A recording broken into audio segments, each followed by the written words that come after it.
North flanking him, setting the top of the stack is Matsuka. Matsuka now moves into a handler position, running across the field, no roll. Repperman just merely contains that one, but it goes back to North, who sends it to Matsuka. Cutting from the back of the stack is Brock. The force is broken, and Indianapolis goes up 1-0. Stack, cutters buzzing around like bees. AT on Carpenter. He finds Matsuka, who somehow or other is always wide open.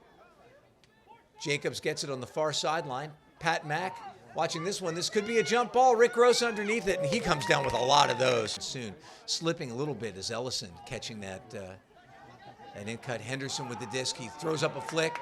Owen Watt underneath it, but Keitch definitely has the advantage on him of a couple of steps, and he maintains it. Goes upstairs, floats it out to Jones, who scores. Maybe just a little bit too ambitious on the goal line. Speaking of ambitious, a towering hammer across the field by Sam Van Dusen to Anson Repperman, but Nick Hutton is there, and now the Thunderbirds, with under a minute left, are facing the possibility of going down 4 to start the game in the first quarter. This one sent up to Hutton, who pulls it down. He's marked by Repperman on the goal line, breaking out into space. It looks like it's Laskar. This goes back to Henderson. We got about 8 seconds left. Carpenter finds Jacobs. Jacobs has to think about jacking it. He does. It's a little bit of a wobbly flick that straightens out underneath it. There's a lot of jockeying and pulled down out of the sky. It's Keegan North. Looking at what's in front of him, finds AT on an in-cut. Let's see AT shuffle the disc up to Shepard and then take off. Is anybody going to catch AT? It's definitely not going to be Travis Carpenter, and Max Shepard throws one into space that AT runs down. Now North has it as they approach midfield, snaps off a forehand to Rick Gross, and the Indianapolis AlleyCats are on the move. Jacobs got one in front of him from Gross. He's got no opponent to stop him, and the back line can't either. He sees that his defender is not close to him. And now a big one from Fedorenko.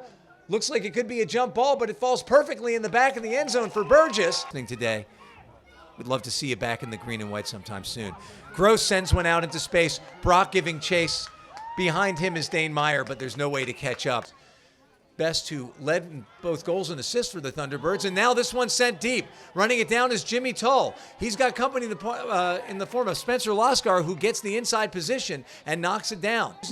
Are getting hold of the disc in a position sometimes unmarked to make a throw. There's nothing there for him. But now Edmonds goes deep, and my goodness, it is blocked by Jacobs, and it falls into Edmonds' hands. Edmonds finally decided a handler's going to have to go deep for a handler. Well, an inside out finds Thomas Edmonds. He looks off Owen Watt. Now he sees Jimmy Tull, and a catch block on the goal line by John Jones. Second, but Rick Gross was being covered there. Levi Jacobs climbs the ladder in front of Shepard and then sends one deep. Can Henderson catch up with it? He lays out for it, and he does, catching it on the goal line and then throwing it for the goal. A lot of room. Pat Mack corrals it. Really love the way that he is so sure-handed. And then Max Shepard floating one up to his partner in crime, Sam Van Dusen. Looked like when it came out of his hand, it might have a little wobble, but I should have known better. And then a stack in the middle of the field, no side stack now, but Gross once again wide open. Repperman, though, may have been baiting this throw. Gross has position. Repperman has height, but he jumps too early. And Gross pulls one down in front of the air traffic controller. I think if he had waited to take off just one more step, Repperman might have been able to steal it, but